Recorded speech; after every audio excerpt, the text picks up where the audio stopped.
तो मेरा बनारस का सफ़र बहुत ही अच्छा रहा। Here I come. Here I come. मुझे ये सोलो जर्नी ने सबसे बड़ा लेसन ये दिया है कि कभी कभार अकेले चलना भी बहुत ज़रूरी होता है और खुद को बेहतर समझना, और बहुत ज़रूरी अपने कंफर्ट जोन से बाहर चलना, जाना। Hi guys, I'm so happy that my first video received so much love and support.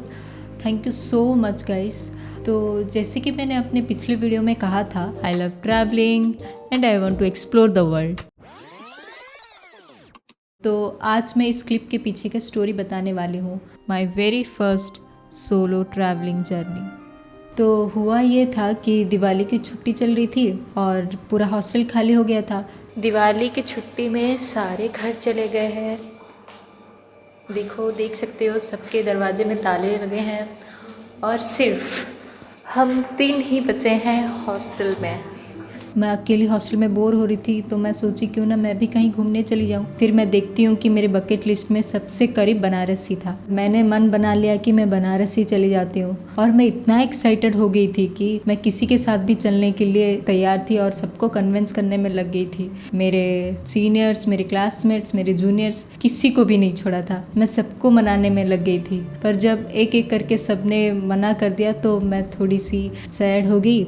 लेकिन अगली सुबह जब मैं उठती हूँ, मुझे लगता है कि अगर मैं नहीं गई तो शायद बाद में बहुत रिग्रेट करूँगी। फिर मैं तुरंत बनारस की ट्रेन चेक करने लगी, but unfortunately I miss the first 2।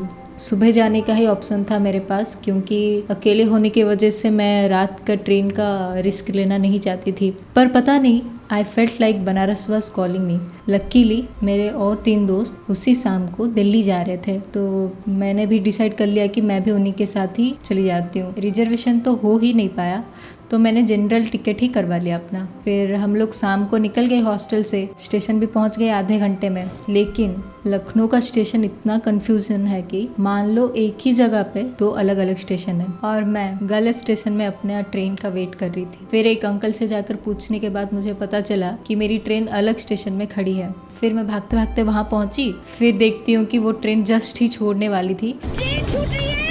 तो मैं फिर से दौड़ लगाई, जो भी बोगी मेरे करीब था उसमें चढ़ गई। फिर थोड़ी देर बाद मुझे रियलाइज़ हुआ कि मैं स्लीपर में बैठ गई हूँ। वैसे ही अकेली जा रही थी और ऊपर से टीटी का भी डर ऐड हो गया। तो अब मुझे थोड़ा सा डाउट लगने लगा कि मेरा अकेले आना सही रहा या नहीं। पर लकीली मेरे आसपास बहुत अच्छे लोग थे, और उधर ही एक दादी मिली मेरे को, जो उनके ही सीट में मुझे जगह दी सोने के लिए। एंड देन नेक्स्ट डे मैं बनारस पहुँच गई। मैं पहुँच गई बनारस।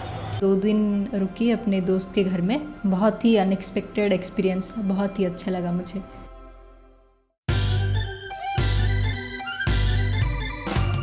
कभी कभार